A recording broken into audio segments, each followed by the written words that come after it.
The sky had forgotten its warmth. Dark clouds rolled in slow procession across the heavens, like an old army retreating into memory, burdened and beautiful in their sorrow. Rain whispered first, a hush across the meadow grasses. Then it came steady, like breath from a giant unseen creature exhaling its grief. In a small cottage, nestled between two hills, half-swallowed by creeping ivy and moss, a child named Elian lay asleep. The wind sighed through the cracks in the shutters, and the fire in the hearth had long since become embers. Trees bowed to the invisible hand of the gale, their limbs dancing in frantic surrender. Elian's golden curls caught the faint light leaking in from the window, glowing like a candle about to flicker out. But still brave against the dark, he wore a crown made of bluebells and slept beneath an old oak that spoke in echoes. In this dream, the storm was gentle raindrops, landing like kisses on his cheeks, thunder purring like a distant drum in celebration. Here, the world did not hurt. Here, the skies broke only to show what lived behind them. Stars, waiting patiently like old friends at the door.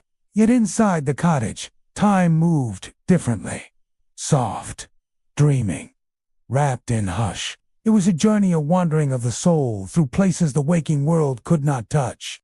And somewhere beyond the clouds, the sun watched over him not as a god, not as a watcher but as a friend. If you liked it, please consider giving it a thumbs up. If you want to hear more stories like this, subscribe and never miss an update. And the world around him knew to wait, because sometimes in a life filled with noise and rushing and fire, there must exist a quiet sanctuary, a place where even the wildest storm bows down, where a child can sleep beneath a bruised sky and be guarded not by walls or soldiers, but by the hush of the earth itself. Some are meant to hold space for sorrow, for memory, for sleep. The river that had swollen with grief now shimmered under a new light, pale gold, like honey spilled from heaven.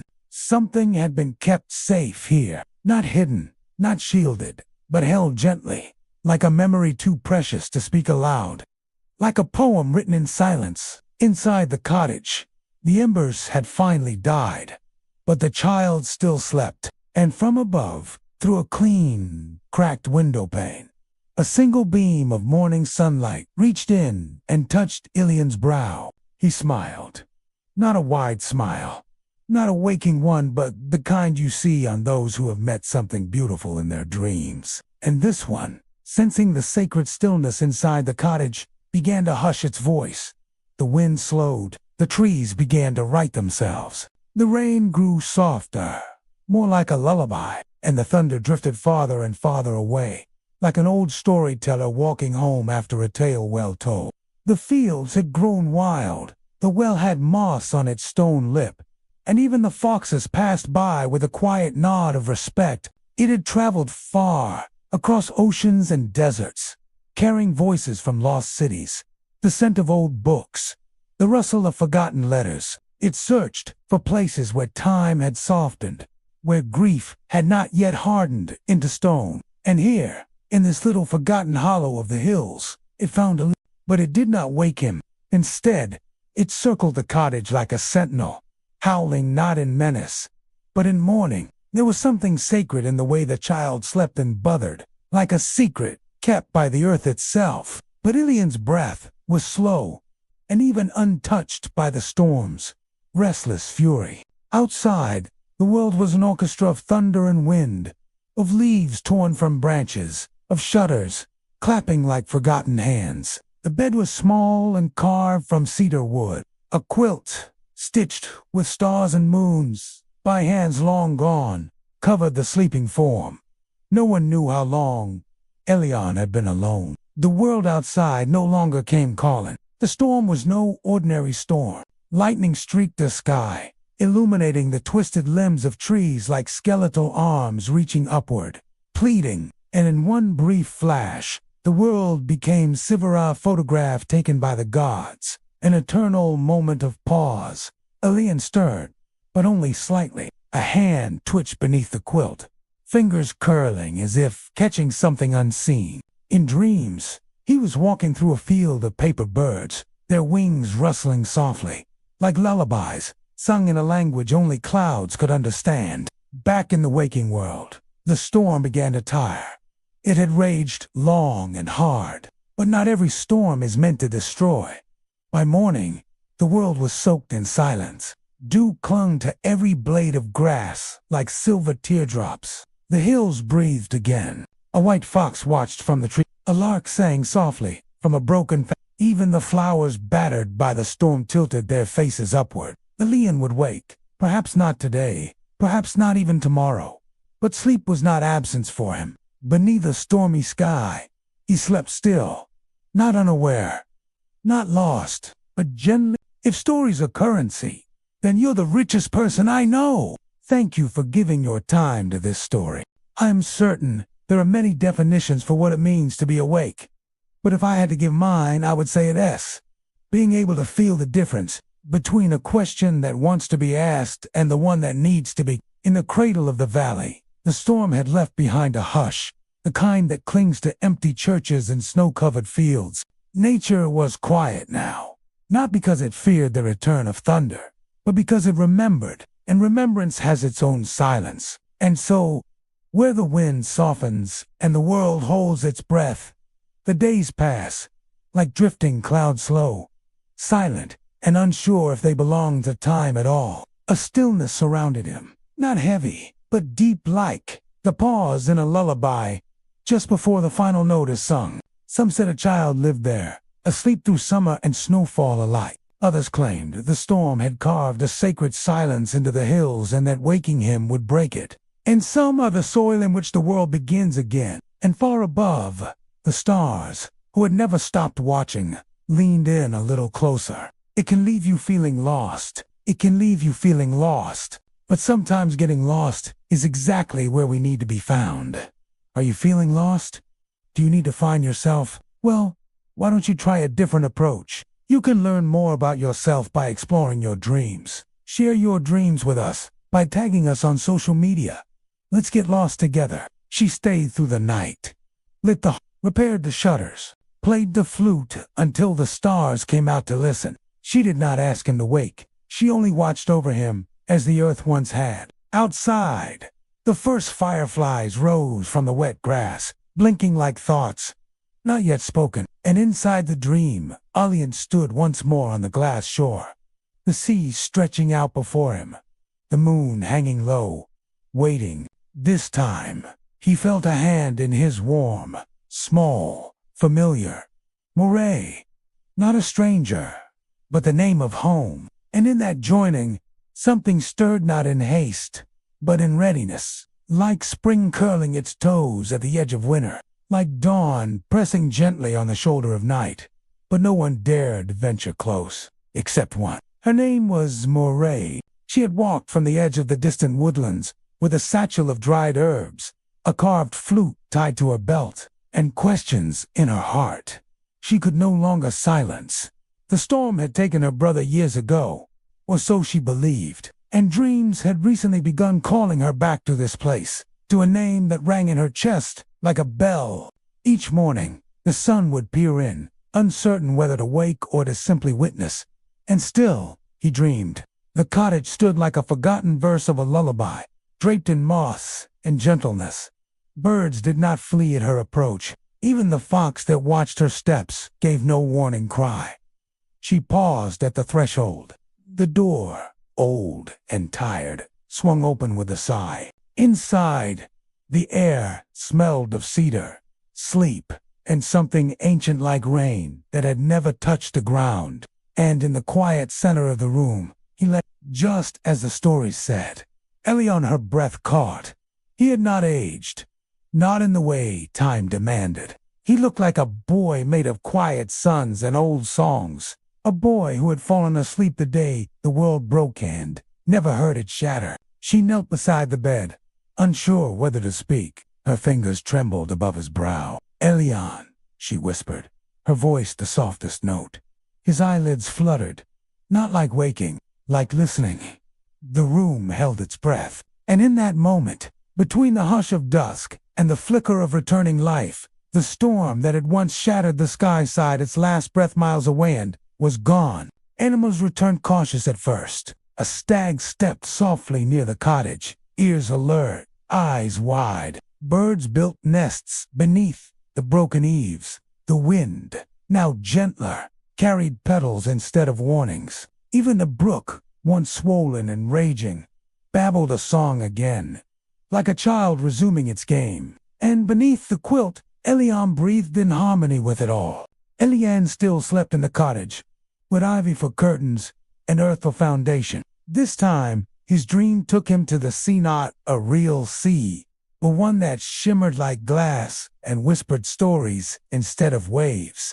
He walked barefoot on the shore, made of stardust, the sky above shifting through hues of ink and violet. Here, the storm was a memory in the wind, not a threat, but a story retold in soft tones. Elian said, a voice like the turning of pages, "Do you remember why you sleep?" The boy turned to see a figure made of mist and moonlight. Her hair flowed like fog over mountaintops, and her eyes carried the weight of ages. "I think I'm waiting," he said, without hesitation. "But I don't know what for."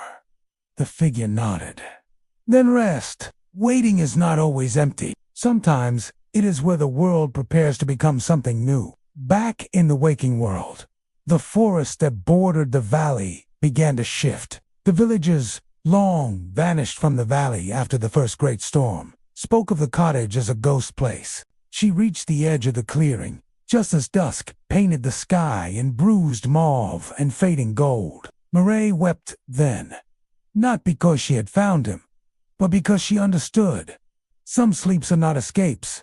Some are journeys. Beneath the stormy sky, Elian still slept, but something in the dream had begun to open. It can be intimidating to make sense of a dream, especially when it seems to hold pieces of a puzzle you don't have. We all carry our hurts inside, don't we? Some hidden, some worn like scars. Today's video is for those wounds that won't quite heal, that ache even when the world looks beautiful. For those of us who've known a pain so big it seemed like the world was ending, but who found a way to keep going anyway. For anyone who has ever had to endure an endless night, this is the playlist for you. Let's get right into it. A while ago, I read an incredible book called The Starless Sea by Aaron Moore. Years passed. Flowers bloomed and faded. The leaves turned and fell. But Eliana never found a reason to smile. Curious! She tracked the music to a hidden clearing, where she found a young man seated on a moss-covered stone. His name was Elias Starfire, and his melody was filled with such life, such hope, that Eliana found herself drawn to it. She told Elias of her river godfather's stories, of a world beyond the hills where stars twinkled and flowers drank in sunshine. Yet every morning when the sun rose, Eliana found new strength in the melody Elias played, and Elias discovered courage in the unwavering hope that shone from Eliana's eyes. They helped each other bear the weight of their pasts, until finally, after many months, they reached the top of the highest hill. Eliana learned from Moray how to mend dreams, how to soothe troubled hearts, and guide weary travelers back to themselves. Elias, in turn, shared the stories of the outside world, of sunlit meadows and moonlit skies. Together, they wove a tapestry of healing, strengthened by their love for each other. And the music they played, before them stretched a valley bathed in the soft golden light of dusk. Before them lay a meadow bathed in the golden glow of sunset. Hand in hand, they retraced their steps, walking back into the Whisperwood. Thank you so much for joining me on this journey. If you enjoyed today's tale, please consider liking this video and subscribing for more. Until next time, may your own journeys be filled with music, magic, and the courage to seek the light. The darkness did not seem so oppressive now. The whispers of the wind no longer carried tales of despair, but of hope and resilience. They reached the clearing where the cottage stood, bathed in the soft light of the rising moon. As they stepped inside, Maria, whose eyes twinkled with pride, greeted them. "So you faced your fears," she said softly. "You deserve the light now." She led them to the hearth, where a small mirror hung above the flames. "Look," she said. Eliana and Elias turned to each other, their faces illuminated by the dancing flames. And in that moment, they saw not just a reflection of their physical selves, but of their spirits, too.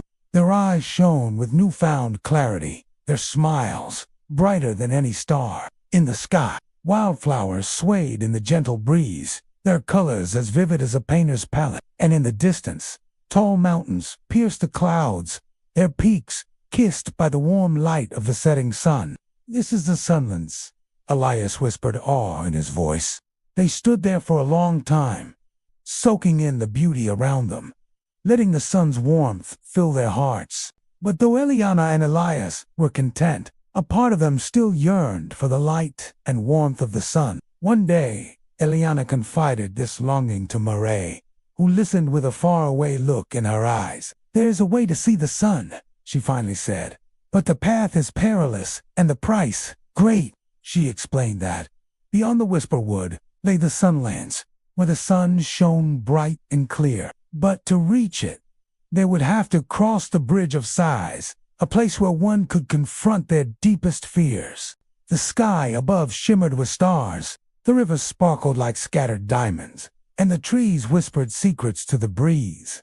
Eliana gasped, tears brimming in her eyes. Hand in hand, they walked into the shadowy depths of the whisperwood, where twisted trees clawed at the fading light. But with each step, she confronted these fears, acknowledging the pain they had caused her. Elias, too, faced his demons, the villagers' scorn and his own doubts. Yet he pressed on, his heart pounding in his chest, driven by the dream of seeing the sun. The bridge shimmered and pulsed, reacting to their emotions. With every sigh of fear, it shook. With every step of courage, the deeper they went, the darker it became, and the whispers of the wind grew louder, weaving tales of despair and loneliness. Eliana and Elias clung to each other, drawing strength from their shared hope for the sunlit clearing. They walked for what felt like hours, the oppressive darkness testing their resolve. Finally, they emerged from the trees onto a vast plain. Before them stretched a bridge made of swirling mist, shimmering with 1,000 colors. "This is the Bridge of Sighs," Morea had told them. "Each step will reveal your deepest fear. Only by facing them can you move forward." This was the world her father had spoken of, the world that resonated with a song in her soul. She raised her flute to her lips and played a single note. The sound echoed in the valley, swirling around her, mingling with the evening song of the hills. Elias joined her, his flute weaving around hers, like a lover's embrace. Their music rose together, blending into a symphony of light and hope. Together, they decided to find this world, to seek a place where Eliana could hear the music in the wind, and Elias could see the stars in the sky. Its windows glowed with warm light, and the scent of honeysuckle spilled out the door. Eliana knew instinctively this was their home now. As they stepped inside, a woman turned from the hearth, her eyes deep pools of starlight, widened in surprise. "Who are you?" she asked, her voice echoing with ancient wisdom. "My name's Eliana," she replied, stepping closer. "And this is Elias. We were told to come here. We bring music to those who need it." The woman's expression soft. "Ah, yes," she whispered. "I've been waiting for you." She gestured for them to sit by the fire. "I am Morea, and this is the place where dreams are mended." They packed their flutes and set off across the hills. He played until the trees swayed, until the birds swooped and soared, until the wildflowers bowed their heads as if in reverence. And when he finished, Eliana stepped forward, her starlight flute clasped tightly. "That was a beautiful song," she whispered. Elias looked up, startled. He had not heard her approach. "Thank you," he replied, his voice as warm as sunlight. "It is one my grandmother taught me. She called it Song of Patience." He paused, then added softly, "She used to say that sometimes the hardest thing is to wait for the right time to bloom." Eliana nodded, understanding. Waiting was something she knew well. But as the weeks passed, and she saw the joy Elias found in his music, something inside her stirred. It was a feeling she had long forgotten, a flicker of warmth in the cavern of her sadness. No matter how vibrant the world became, no matter how full of wonder, she felt empty, as if a part of her soul was missing. She wandered the valleys and hills, playing sad melodies that echoed her aching heart. Many nights she stayed by the river, staring up at the starless sky, hoping to see the one that had been her namesake, only to be met by the cold indifference of endless dark. It tells the story of Zachary Ezra Rollins, who discovers a mysterious book in his late father's belongings that leads him to a secret underground world. There he meets a cast of unforgettable characters, each marked by their own sorrows. But despite the darkness they carry, they find ways to make beauty. One day, Eliana noticed a sadness in Elias's music, a note of despair that tugged at her heartstrings. She asked him about it, and he told her of a village hidden in the hills where people lived in perpetual twilight, shielded from the world by magic, unaware of the light that painted the rest of the land. "I yearn to see the sun," he confessed, "but I also fear it. What if the brightness hurts my eyes? What if the light is all I have ever known?"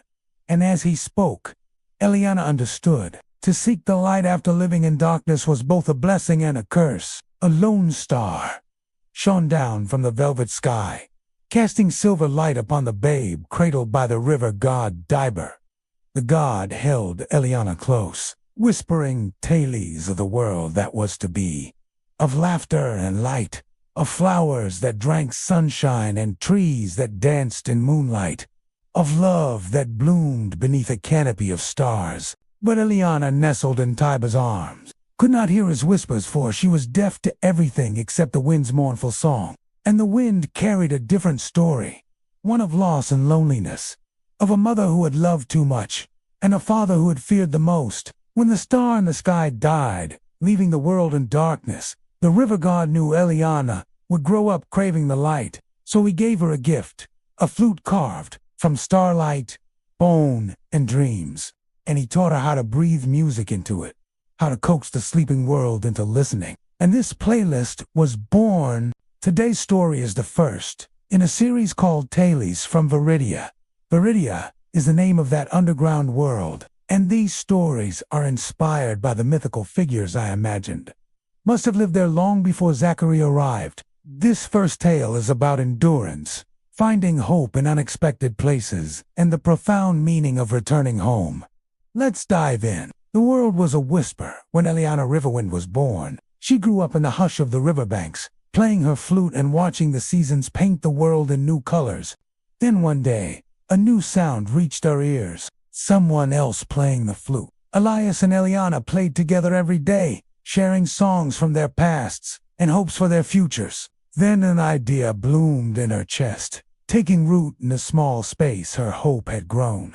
Their journey was long and fraught with peril. They faced raging rivers, prickly thickets, and lonely nights. They found a small cottage nestled beneath the trees, near the river's gentle flow, and so Eliana and Elias made their home in the valley, bringing solace to those lost souls, seeking refuge in the quiet strength of music. Years passed, and the cottage became known as the Still House, a place where one could find peace and rebuild their shattered hopes. Despite the danger, Eliana and Elias knew they had to try. As they stepped onto the bridge, Eliana saw visions of her past, of her isolation, her grief, and the echoes of the river god's prophecy. When they reached the other end, hand in hand, the bridge dissolved beneath them, revealing a breathtaking sight.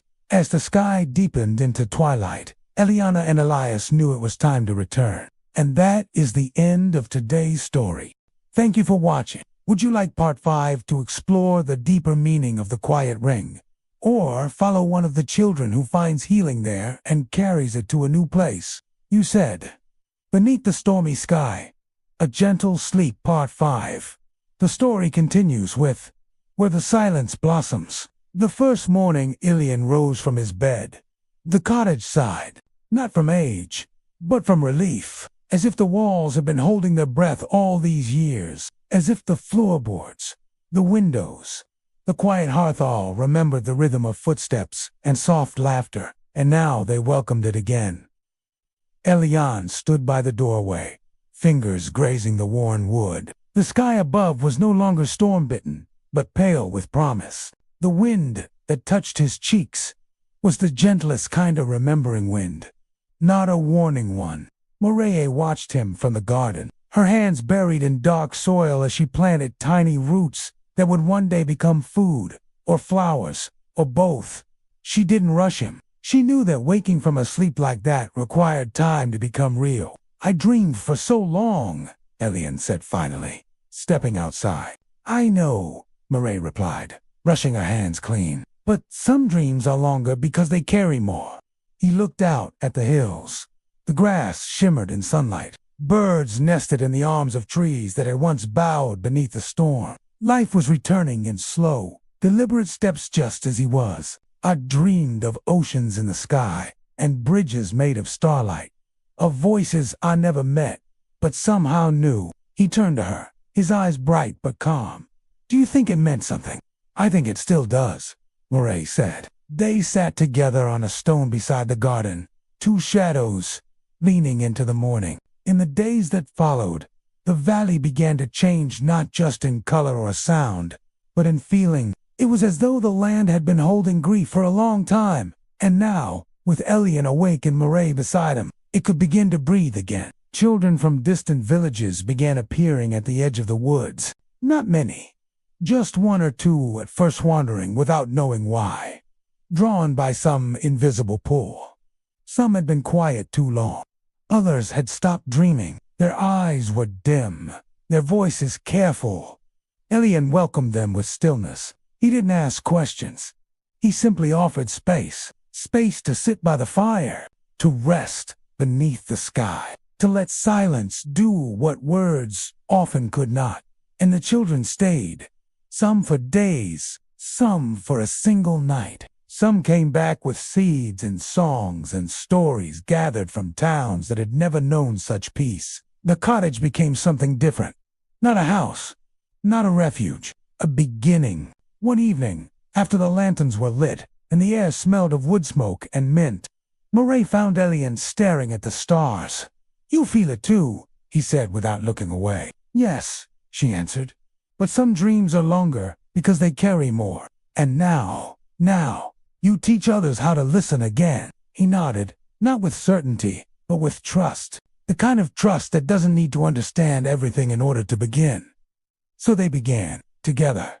They walked through the valley, into the woods, down the old paths, carved by deer and time. They spoke not to change the world, but to hear it more clearly, to sit beside broken things without needing to fix them, to gather stories like fallen leaves and place them gently into the fire for warmth. In time, people came not just to watch but to join. They brought books they never finished, paintings left half done, songs they had been too afraid to sing. They brought memories, wounds, quiet longings, and slowly, a circle formed not of rules or sermons but of presence.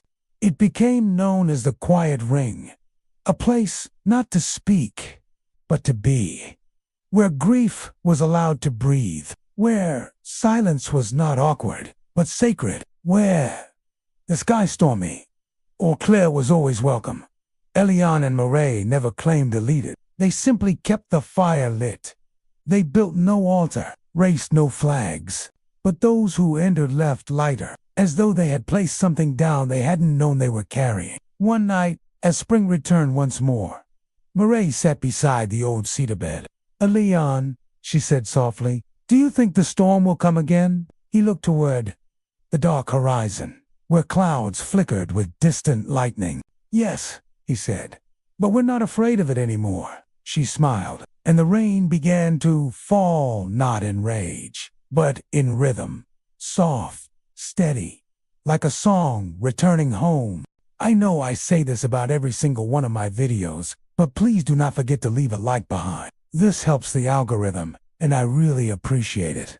Thank you. When the quiet reaches back, and if you want to see more content like this, then hit that subscribe button. It really helps me grow, and it lets me know that I should keep creating videos like this. Thank you so much for watching, and let's move on to the next short. The valley remembered Luma in the way a lake remembers a falling star, brief, brilliant, and still echoing long after the light has gone. Now the old folks called her Sunchild, though she was nearly 70 summers. You could find her most mornings sitting on a weathered stone by the south wall, back ramrod straight, eyes half closed, face tilted up to drink in the light. One day, a young mother named Amara sat beside her. Sunchild saw the worry lines crinkling around the girl's eyes and asked kindly, "What troubles you?" "My baby brother," Amara whispered. "He doesn't follow the sun like we do. He sleeps when it's light outside and wakes when it's dark. I'm scared he'll wander away or get lost somehow." "Ah," Sunchild chuckled, a deep sound like rolling stones. "Your brother is following the moon. He hears her song." Later that week, when the moon hung fat and silver in the sky, Sunchild found Amara sitting on the roof, staring up. "Can he come back?" the girl asked, her voice cracking. "Your brother will always hear the moon's song," Sunchild said, reaching out to squeeze Amara's hand. "But the wind knows the way. It carries all songs to all ears. Even the smallest babe can hear. The wind whispering stories between the mountains. Even the darkest night can't stop the winds. Soft paws patting on every rooftop. So long as your heart beats with the sun, the wind will bring your brother home again and again." And so it was. Every morning when the sun touched the rooftops, little Finn would wake. He would crawl to the highest point of the house and scream with delight. And every time, the wind would rush up to greet him, lifting the corners of his blanket and swirling it around him like a dancer. Then the wind would carry him away, over the hills, over the fields, over the river, until it deposited him safely in the waiting arms of his family. Over the years, Miri watched Finn become a man. When she was too old to leave her home, he would return from his travels, sit beside her on the south wall, and tell her all the stories the wind had brought him. As the sun dipped below the mountains, casting long shadows around them, Amara would come and sit on the step beside him, leaning against Sunchild's shoulder, until it was too dark to see the colors left in the sky. "He comes back every time," she'd whisper. "And every time I'm grateful for the wind." Sunchild smiled, feeling the last of the sunlight warm her eyelids. "Yes, the wind is a good listener," she thought. "It carries many songs, but it never forgets the way home." Elian sat by the old window now, watching mists roll down the hills like silver wool. He had not seen her in moons, but he wasn't worried. The quiet did not vanish. It carried, and Luma had carried it well. The wind, which once tore at the shutters like grief, unchecked, now passed gently through the trees, whispering not of endings, but of messages in motion. That morning, a bird arrived. It perched on the garden post and dropped something into Moray's hands, a folded scrap of bark tied with a sliver of red thread. A letter, not ink, but etched with charcoal marks and finger-pressed symbol-style language. Ilian had taught the children of the quiet ring. Moray read it aloud. "Slowly, the seed has taken root. It rained 3 days ago, and I sang beneath it. The neighbors came. Not all, but enough to sit still. We built a circle. We call it the listening garden." She looked up at Elian, her voice shaking just slightly. A boy who hadn't spoken in 2 winters whispered a story to a broken chair. A woman who used to shout now hums when she walks. "The storms still come, but we don't hide anymore. We wait together." And at the bottom, drawn in soft lines, a picture of a single smooth stone placed in the middle of the garden. Planted, remembered. Elian closed his eyes and let the silence hold him. Luma had done what even many adults could not. She had carried stillness into noise and taught it how to soften. "She's a keeper now," Moray whispered. "A weaver," Elian added. They stepped outside as the clouds parted slightly, letting down a pale sunlight that felt more like memory than warmth. The garden swayed in the wind. The flowers bent their heads gently, as if listening. And in the following days, more messages arrived. A boy from the mountain village sent pressed leaves covered in chalk symbols. "We are planning a story." A baker from the eastern hills had painted her bakery walls with lullabies. People come just to stand beneath the words. A child from the desert carved a spiral in the sand and waited. Birds came. Then people. Then peace. The quiet had learned to travel, and it brought with it not silence not escape but a remembering of how to be near the world without rushing through it. Back in the valley, Elian and Marae gathered the letters, stones and drawings into a circle beneath the old oak tree. They called it the quiet hearth knot, a monument, not a shrine, but a space to feel what had begun. Children sat there in the afternoons, tracing each symbol with their fingers, learning without being taught. No one gave sermons. No one asked them to believe anything. But all who sat there stayed just a little longer than they meant to. And in the evenings, Elian would look toward the horizon and whisper, "Thank you, Luma." Not because she saved anyone, but because she remembered how to carry something sacred and how to give it away gently. That night, he dreamed again. He stood on a high hill beneath the stormy sky. Not the one that once raged, but a new one, layered in purples and soft gold. Lightning flashed in the distance, but it did not roar. It shimmered like a lullaby being written in the sky. A figure walked toward him, Luma older now, taller, eyes still full of quiet fire. She stood beside him in the dream, looking out over 100 hills, each with a tiny, flickering light gardens, circles, songs, seed stones, quiet hearts in every direction. "You see," she said. Elian nodded. "The quiet didn't stay here." "No," she smiled. "It learned to listen somewhere else." If you enjoyed this video, then please consider leaving a like behind. The wind knows the way. Mary always followed the sun. When it rose, she rose. When it set, she rested. Thank you for watching, and see you later. This is the 37th time I've read this story, and every time my heart cracks a little. So let's talk about why. The lantern that found its way back. Years had passed. The valley had not changed in the way cities do. It did not rise in towers or hum with machines. It changed in softer ways, through stories left in stones, through songs sung by trees, through a kind of silence that deepened with each season and never felt empty. In it, they kept the letters, the drawings, and the seed stones sent from all over the world. Some were from people they knew. Some arrived with no names at all, just symbols, pressed flowers, or scraps of lullaby verses written in trembling hand. It's clear she holds a special place in the history of this place. But of small things. A shoemaker who began to hum again after years of silence. After a long absence, there's a gathering around a fire. She left a note by the window, pressed with a dried bluebell. "There are more places the quiet must reach, but I will return again, when the wind begins to listen." And by the time the sky turned soft with dawn light, she had vanished once more. But the grass where she walked now shimmered faintly, and the lantern beneath the oak glowed on, no longer alone, but surrounded by other lights. A circle, a memory, a beginning that never ended. And the valley, it exhaled, a deep, slow, grateful breath, because it knew that wherever the storm might return, the quiet had already arrived first. This ending is both hopeful and melancholic. Luma's departure, while temporary, leaves a sense of incompleteness, making us wonder about the journey she's on and the challenges she might face. Yet there's a sense of continuity. The shimmer in the grass and the glowing lanterns symbolize the lasting impact she has had on the valley and its people. The story concludes with the valley breathing a grateful breath, acknowledging the cyclical nature of life, the ebb and flow of presence and absence. It's a reminder that while endings can be bittersweet, they also hold the promise of new beginnings and the enduring spirit of resilience and gratitude. The warmth of the fire mirroring the warmth of the stories being shared.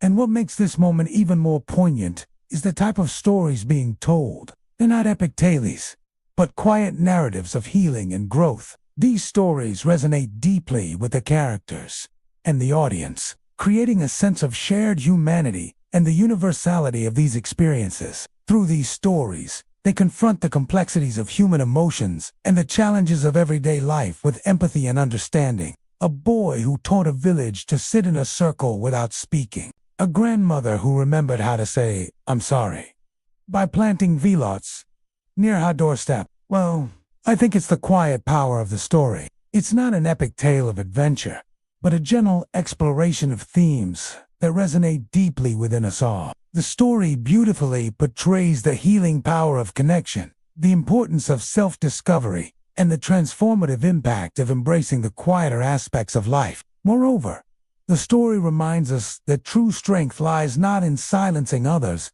but in actively listening and acknowledging their stories and feelings. It's a testament to the human spirit's capacity for growth, understanding, and the pursuit of inner peace. This is a story that stays with you long after you've read it, nudging you to reflect on your own journey towards understanding and embracing the quiet depths within yourself and the world around you. If you like this video, please give it a thumbs up, subscribe to my channel, and check out more of my content. Thanks for watching. They all thought the quiet was outside of them, Luma said, staring into the flames. But it was in them all along. They just needed somewhere to remember. And you gave them that, Marae said. No, Luma replied gently. You gave it to me. She looked at Elian. You slept through the storm so I could learn how to stand in it. And Elian, eyes shining, simply said, thank you for waking up. Now, these stories that Luma shares are not fairy tales or grand adventures.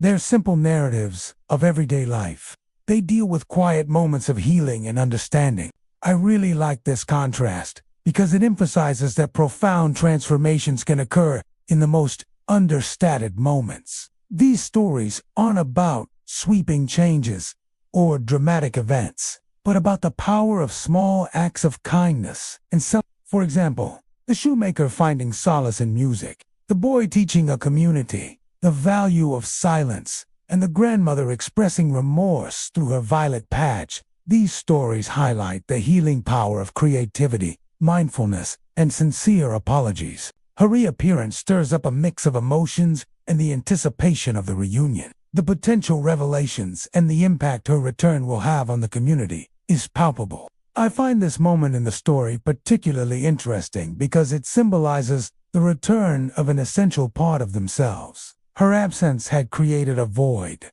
but now she is back, bringing with her the promise of healing, understanding, and a restoration of balance. They didn't need to know who sent them. The quiet knew, and it remembered everything. I love the cottage imagery here, the sense of home and continuity. But I think what truly stands out is this idea of the room filled with tokens of remembrance.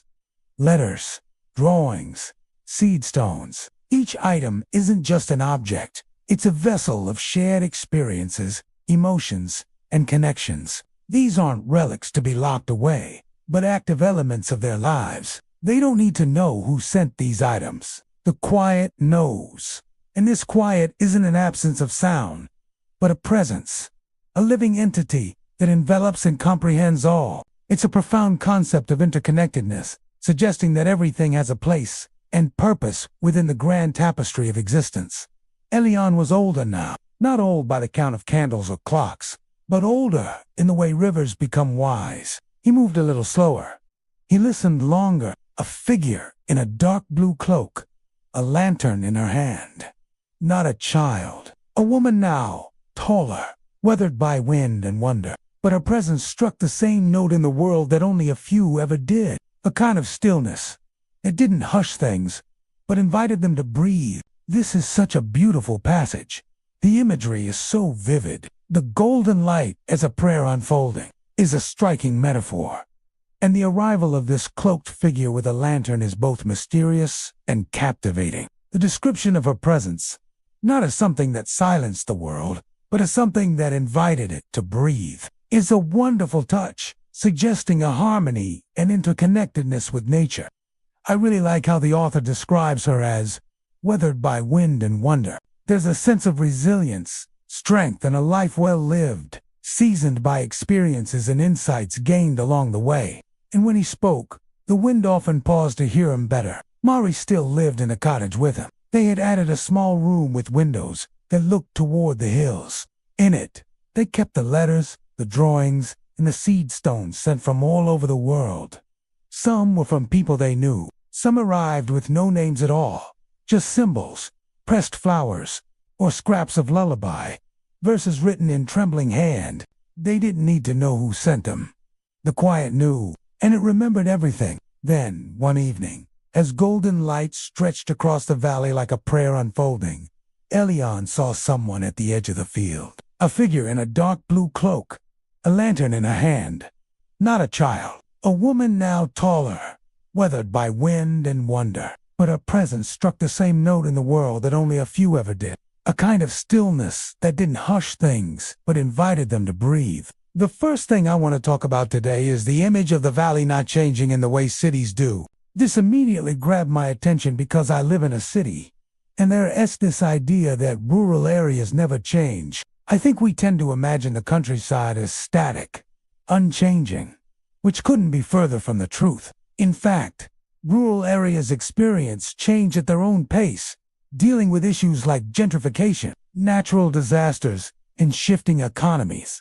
Just like urban environments, what I love about this opening line is how it sets up the central metaphor of the story. Change isn't about physical transformation, but about softer, internal shifts, stories, songs, and deepening silences. Cities change by expanding, building up. This valley changes by looking inward, becoming richer in its quiet. Moray still lived in the cottage with him. They had added a small room with windows that looked toward the hills. Then one evening, as golden light stretched across the valley like a prayer unfolding, Elian saw someone at the edge of the field. The arrival of this character, who turns out to be Luma, rekindles memories of the past, hinting at a deeper connection between her and the valley. Later that night, they built a small fire. Luma told stories not of heroism or miracles.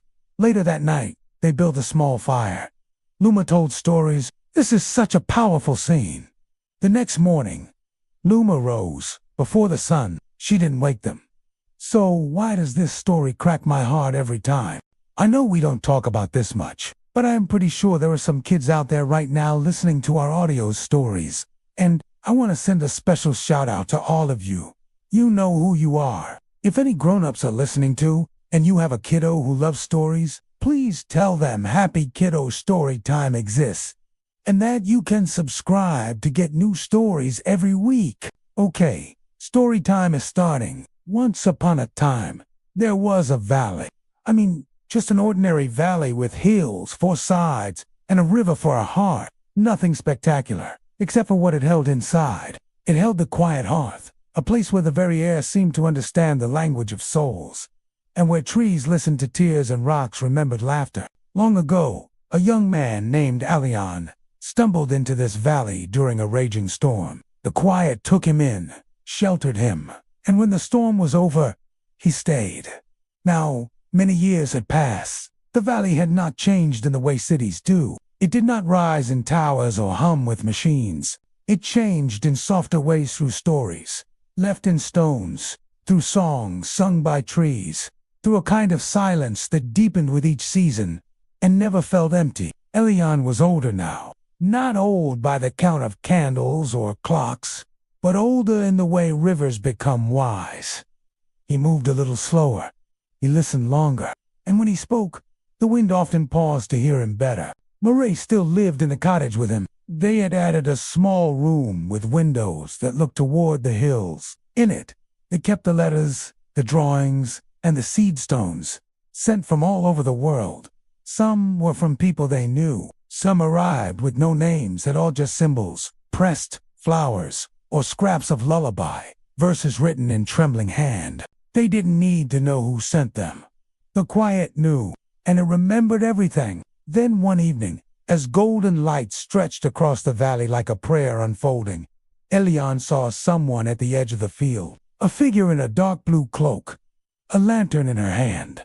Not a child, a woman now taller, weathered by wind and wonder, but her presence struck the same note in the world that only a few ever did, a kind of stillness that didn't hush things, but invited them to breathe. Moray came to the doorway beside him. Their eyes met. Luma Moray whispered.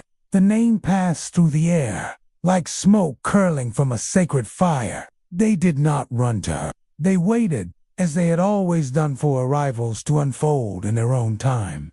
Luma crossed the meadow in slow steps. The grass bowed beneath her. The lantern in her hand glowed not with fire, but with a soft white light made, perhaps, of moon water or memory. When she reached them, she smiled. "Hello," she said, and her voice was unchanged still, carrying that hush between stars. Murray embraced her first. Elian stood nearby, his eyes bright with a quiet that had waited years to speak. "I've come home," Luma said, and placed the lantern in Elian's hands. "But not to stay, just to return what I carried." Elian opened the lantern. Inside, resting on a bed of moss, was a single stone, the same stone she had carried away all those years ago. But now, it was covered in carving steeny symbols, etched over time. Names of people, places, circles formed, gardens sown, tears shed and gathered like rain, laughter shared like bread. "It belongs here now," she said. "Where it began." Elian placed the lantern beneath the old oak tree, at the center of the quiet heart. Around it, the other stones leaned inward, as if recognizing their kin. Luma sat down beside them. Murray joined her. Ben Elian. No one spoke for a long time.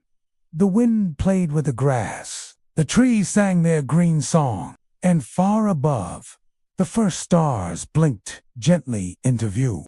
Later that night, they built a small fire. Luma told stories not of heroism or miracles, but of small things.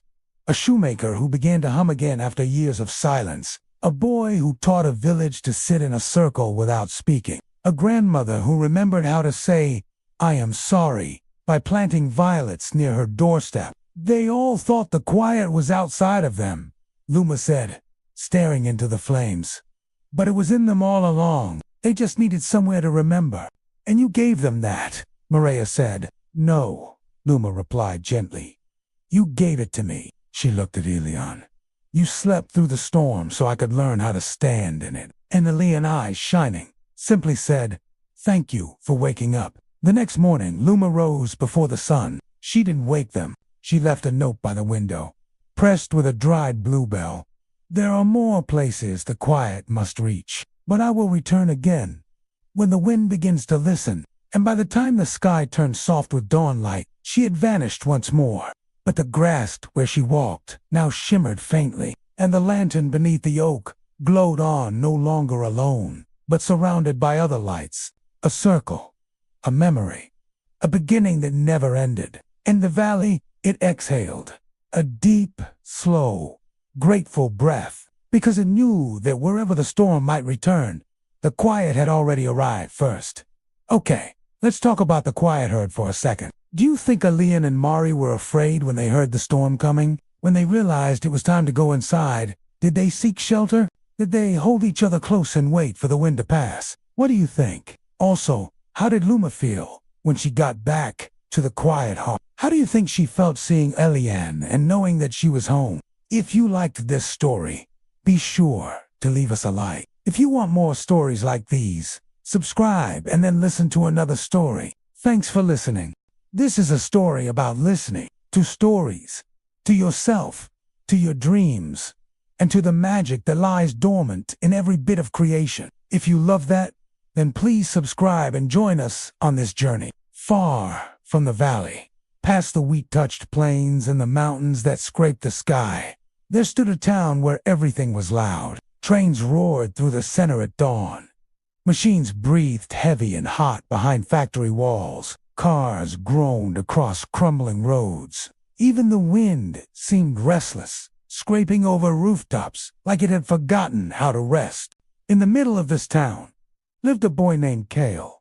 He was small for his age, thin, quiet, and never, without a notebook in his hand, a battered little thing filled with unfinished songs and shapes he could never explain. Kale didn't speak much, not because he couldn't, but because the world never stopped long enough to hear.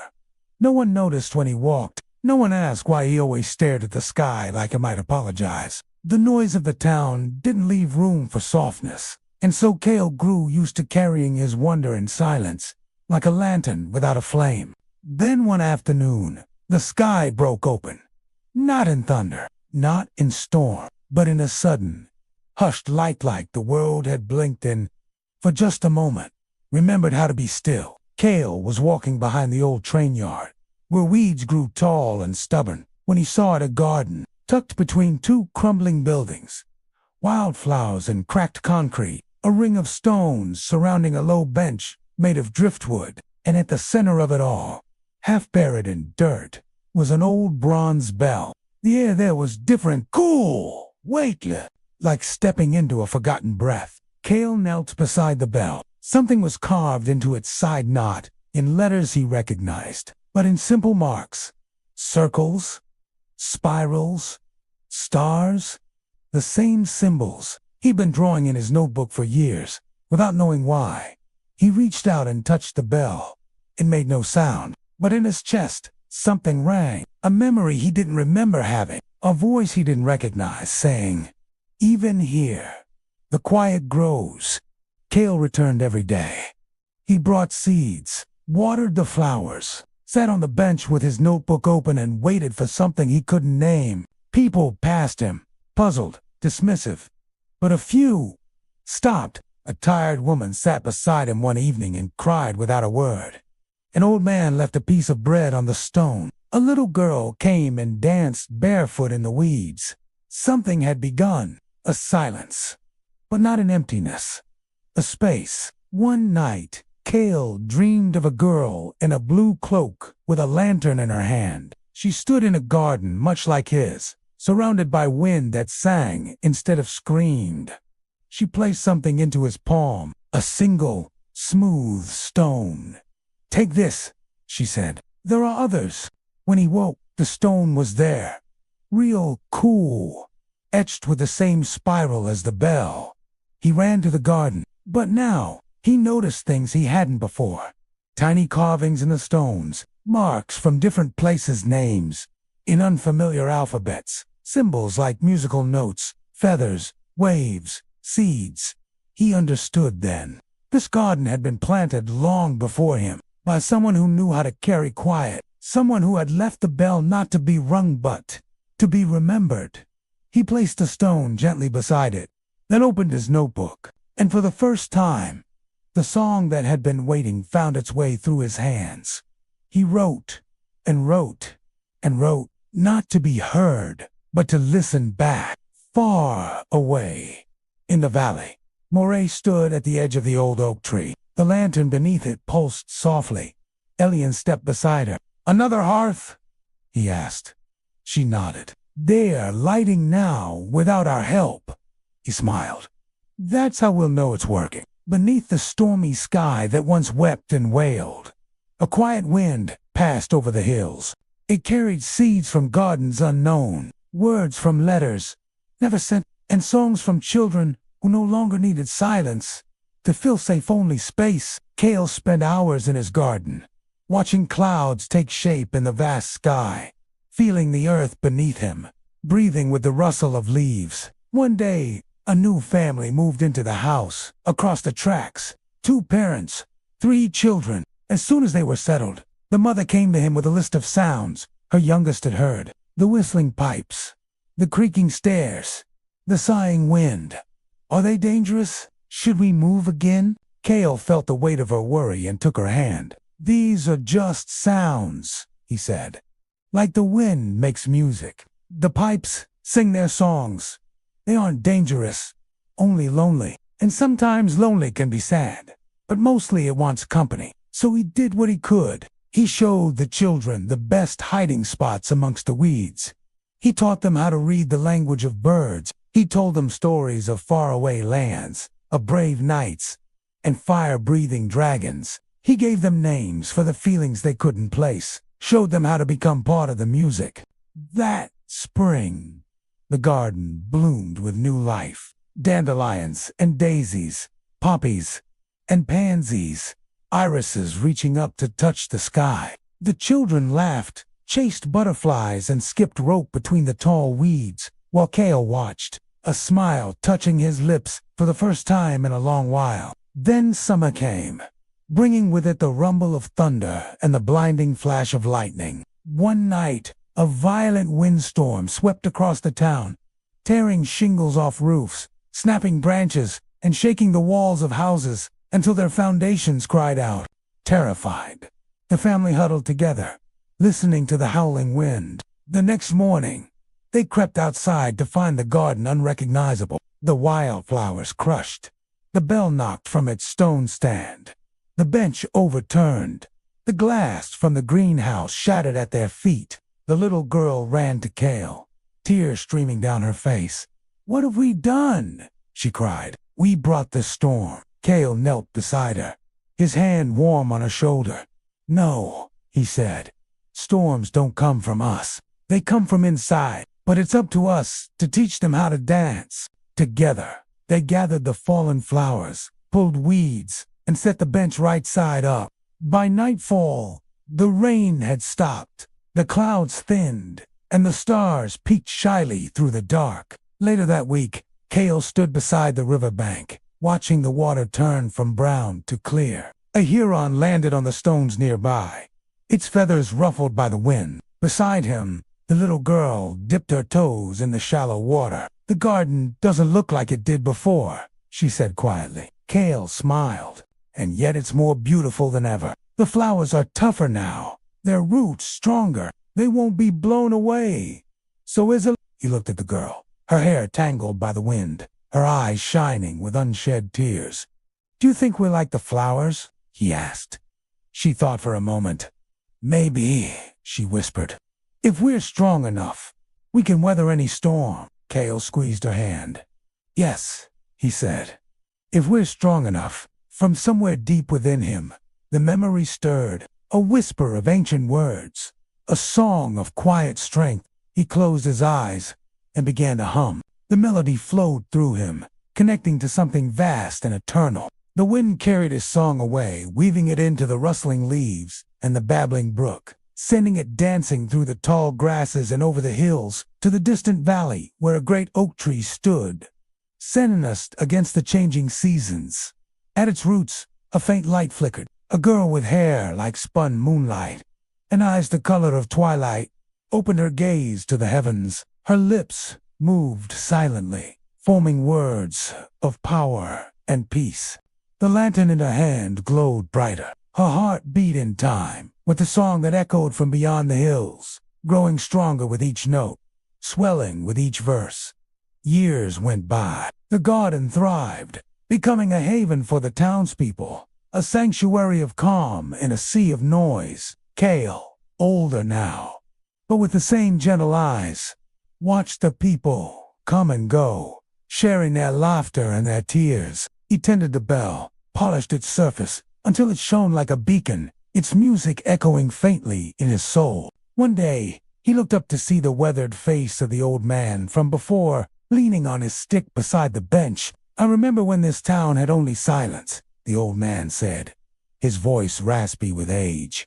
Kale turned and smiled. "Me too," he whispered, remembering the quiet strength that had bloomed in his chest all those years ago. "Me too." That's all for today. I hope you enjoyed this story about finding beauty in unexpected places and the courage to nurture it despite the challenges around you. If you liked this story, please show your support. And if you have a story you'd like to share or an idea for a future episode, leave a comment below. We'd love to hear from you. Thank you for listening and for joining us in our mission to bring magical stories to ears everywhere. Until next time, may your days be filled with the music of joy and the magic of listening. Take care and goodbye. When the story is over, clap your hands once and the world will end. When the story is over, clap your hands twice and the world will begin again. The valley had always known how to keep still, but on this day, it welcomed stillness not as solitude but as return. From every direction they came, travelers, listeners, carriers of quiet. Some arrived on foot, following the winding river that led to the meadow. Others came by cart or horse, or walked barefoot over hills, soft with moss. A few sailed up the misty stream that flowed into the southern mouth of the valley, guided not by compass, but by memory. Each one bore something in their hands: a folded songbook, a smooth stone, a candle burned low but still lit, a wooden carving etched with unfamiliar stars, a bell, silent, wrapped in cloth. They had not been summoned, only remembered. and that was enough. Elian and Murray stood at the edge of the garden as the first travelers arrived. They had widened the ring around the old oak tree, cleared more space beside the listening path, and added benches made from fallen branches and river-polished stone. There were no banners, no speeches, no list of names, just a long table beneath the sky, laid with bread, leaves, herbs, and honey, and a circle of firelight waiting to be shared. They called it the Echo Gathering, though no one had spoken the name aloud. It had arrived, like most things in this place, by listening. That first night, they did not speak much. They sat together. The air carried warmth from the fire and the scent of pine and lavender. Children lay in the grass, tracing the stars with their fingers. Grown-ups, once hardened by noise and survival, softened in the hush.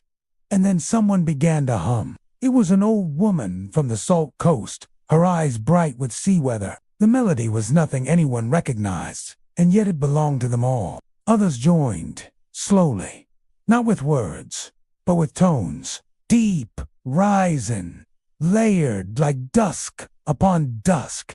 The valley became an instrument, and for the first time since the first storm, the quiet sang back. Over the next days, stories bloomed like wildflowers. Cale stood before the others and told of his half-buried bell, of the strangers who cried and stayed, and the boy who once could not speak, but now named Stars. A girl from the northern ridgelands whispered a tale of sitting in silence with a mourning widow for 22 days, until the woman placed her hand on the earth and said, "I can breathe again." A pair of brothers told how they built a bench in the center of a noisy city, inviting people to sit and simply listen to the wind. Every story ended not in applause but in stillness, the kind of stillness that holds a flame without smothering it. Murray walked among them like a breeze in green leaves, touching shoulders, laying fresh herbs at the feet of those who wept without knowing why. Elian listened, his eyes always half closed, as if hearing something not just in the voice, but in the space between words. On the third day, someone asked, "Where is Lum?" Elian pointed to the lantern beneath the tree. "She's here. In every quiet you brought," and they understood. Not all keepers must remain. Some must walk planting hush where the storm once screamed, leaving gardens instead of monuments, stones instead of flags. That night, they lit lanterns around the garden, not with oil or fire, but with soft crystals that glowed from within, gifted by a traveler from the far eastern forests. Each lantern was placed beside a story, and the garden bloomed not with petals but with memory. They did not call it an ending. They called it a circle closing just wide enough to become another beginning. And in the dark sky above, thunder rolled far off, not in warning, in greeting. The storm had not gone. It had simply learned to approach more gently. As dawn rose on the fourth day, each traveler knelt in the grass and pressed their hands to the earth. No vows were spoken, no map was drawn, but the valley had marked them in the soles of their feet, in the rhythm of their breath, in the song they would carry to far places. One by one, they left again, but this time, the quiet did not remain behind. It walked with them, in every hush, in every patient ear, in every pause that allowed the world to begin again. In the days that followed, the travelers scattered across the land. Some moved like water, slipping through fingers, leaving no trace. Others walked like trees, rooted and reaching, bearing witness to sky and weather. Still others moved like mountains, settling stone by stone, shaping the very earth to echo their passing. Where the travelers went, light took root. Where light took root, hush grew strong. Even when the wind shifted, even when doubt took wing, the light endured, for it had been born in stillness and tended by the patient hands of memory. Before long, the travelers spoke not only in whispers, but in songs, with voices strengthened by silence.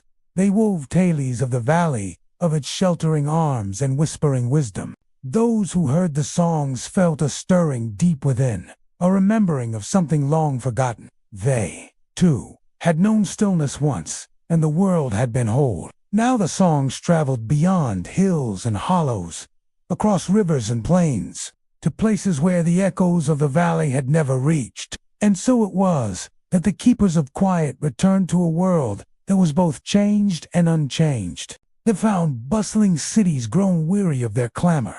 They saw farmlands parched by endless demands. They met weathered elders ready to pass on their stories. The travelers sat beside roaring waterfalls, beside rushing paths, and beside the quiet ones. They offered them the peace they had found and the strength to tend their own inner gardens. Some accepted readily, touched by the travelers' radiant eyes and gentle words.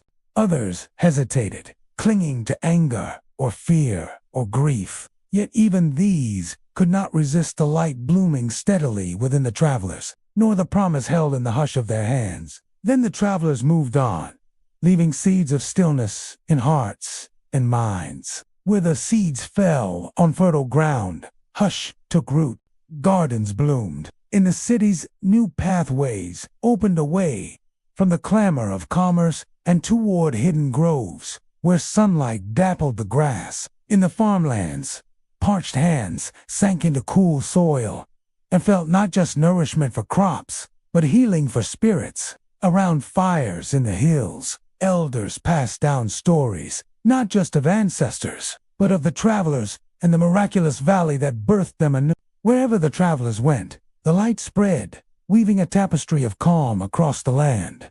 The noise did not cease, the demands did not vanish, but within many hearts, a well of stillness grew, offering solace and strength in every season.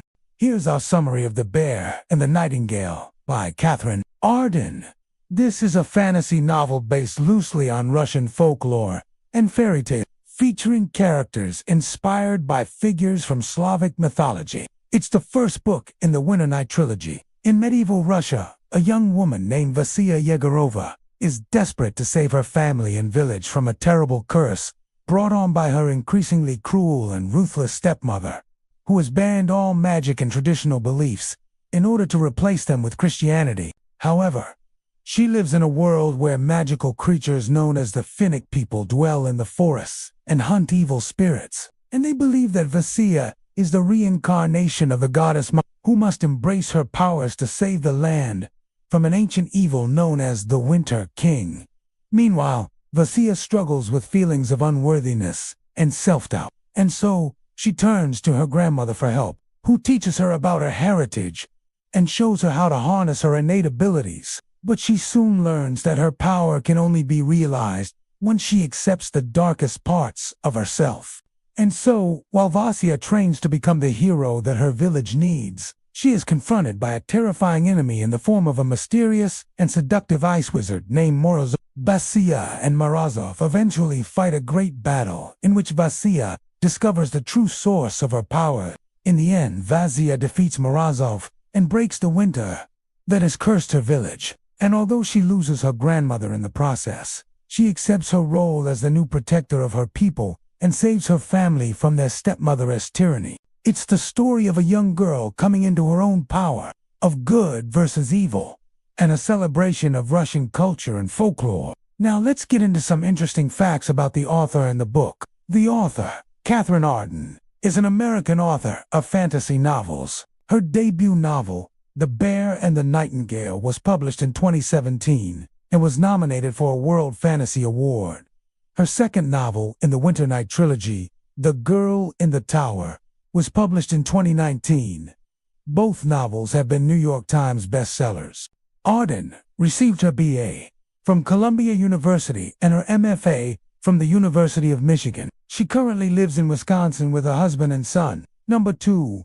Catherine Arden said that writing this book was a labor of love. She fell in love with Russia and its culture while studying abroad during college, and she wanted to write a book that paid homage to the beauty and magic of the country. She particularly wanted to highlight the Russian wilderness, which she describes as vast, wild, and otherworldly. No. 3. This book is heavily influenced by Russian folklore and mythology. Arden did extensive research on Russian fairy tales and legends in order to craft a story that was both exciting and authentic. She was particularly interested in the figure of Baba Yaga, the witch who lives in a hut that stands on chicken legs. In the book, Auden draws on the traditional stories of Baba Yaga in order to create a complex and nuanced character who serves as both a mentor and a challenge to Vasya. Number 4. Auden's portrayal of Vasya as a reluctant hero is another key element of the novel. Vasya is not your typical fantasy protagonist. She is not a warrior or a leader by nature, but rather a shy and unassuming young woman who is thrust into a world of magic and danger. However, through her journey, she learns to embrace her power and find her place in the world. No, the relationship between Vasya and Morozov is also a fascinating aspect of the novel. Their initial interactions are marked by fear and mistrust, but over time, they develop a complex and passionate relationship that defies easy. Morozov is a powerful and seductive ice wizard who represents both danger and temptation for Vasya. His presence challenges her beliefs and values, forcing her to confront the darkness within herself. No, the novel explores themes of tradition versus modernity, faith versus reason, and the importance of embracing one's heritage. Vasya's conflict with her stepmother, who represents the forces of modernity and religious orthodoxy, highlights the tension between tradition and change. Vasya's struggle to preserve her cultural heritage and embrace her magical powers symbolizes the broader clash between old ways of life and the pressures of modernization. No. 7. The use of magic in the novel is also noteworthy. Auden creates a rich and detailed system of magic that is deeply rooted in the natural world. Vasya's ability to communicate with animals, control the elements, and heal the sick reflects the deep connection between humans and the natural world that is central to Russian folklore. Number 8. Finally, The Bear and the Nightingale is a captivating read that will appeal to fans of fantasy. The story is fast-paced and action-packed with plenty of twists and turns to keep readers on the edge of their seats. The characters are well-developed and relatable, and the world-building is immersive and believable. If you're looking for a book that will transport you to a world of magic and wonder, then I highly recommend The Bear and the Nightingale. So let's move on to our main topic, the short story titled The Quiet. This story was published in 2015 and was adapted into the Netflix series Lock and Key.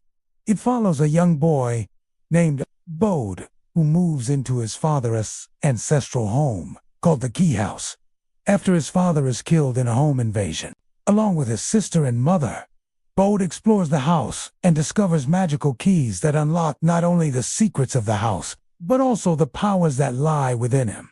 Let's start by exploring the title of the story, The Quiet. On the surface, the title seems to refer to the quiet town of Harmony, where the story is set. Harmony is a small, secluded town that has been cut off from the rest of the world for many years. The townspeople have created a bubble of safety and seclusion, but it comes at a cost. The characters in the story are trapped in a cycle of fear and repression, unable to break free from the expectations and traditions of their past. However, the title, The Quiet, can also be interpreted more broadly as a metaphor for the repressed emotions and memories that drive the plot of the story. The characters in the story have buried their pasts in order to survive. They have put their fears, griefs, and traumas out of their minds in order to move forward. But these repressed emotions come back to haunt them in the form of the home invader, who represents the darkness that lies beneath the surface of their seemingly idyllic town. Another important symbol in the story is the Key House itself. The house is a character in the story, a living entity that reacts to the emotions and intentions of those who enter it. It has been watching over the Locke family for generations, waiting for someone to come along who can unlock its secrets and restore balance to the town. Bode is the chosen one, the key to unlocking the house's power and breaking the cycle of fear that has held Harmony hostage for so long. One of the major themes of the story is the importance of facing your fears in order to move forward. Throughout the story, the characters are forced to confront the demons of their past and the darkness that lies within themselves. They learn that the only way to overcome their fears is to acknowledge them and find a way to integrate them into their lives. The home invader serves as a catalyst for this process, forcing the characters to face their deepest fears head-on. and find a way to overcome them. Another important theme in the story is the power of family and legacy. The Locke family has a long and complicated history with the town of Harmony and with the house. Each member of the family brings their own baggage and secrets to the story, but they are ultimately bound together by their love for each other and their determination to protect one another. The story explores the complexities of family relationships and the lasting impact of the past on the present. The characters in the story are well developed and relatable. We have Bode, the curious and imaginative young boy who discovers the magical keys. Then we have Kinsey, his older sister, who initially dismisses the magical elements of the story, but who eventually comes to accept and embrace them. There's also Nina, their mother, who is struggling to cope with the trauma of her past and the death of her husband. And then there's the enigmatic Gabe, who serves as a guide and mentor to Bode as he discovers the secrets of the house. Overall, The Quiet is a gripping and thought-provoking story that explores the depths of human emotion and the power of the past to shape the present. It is a story about facing your fears, embracing your emotions, and the importance of family and legacy. If you enjoyed this video, please subscribe and check out our other videos.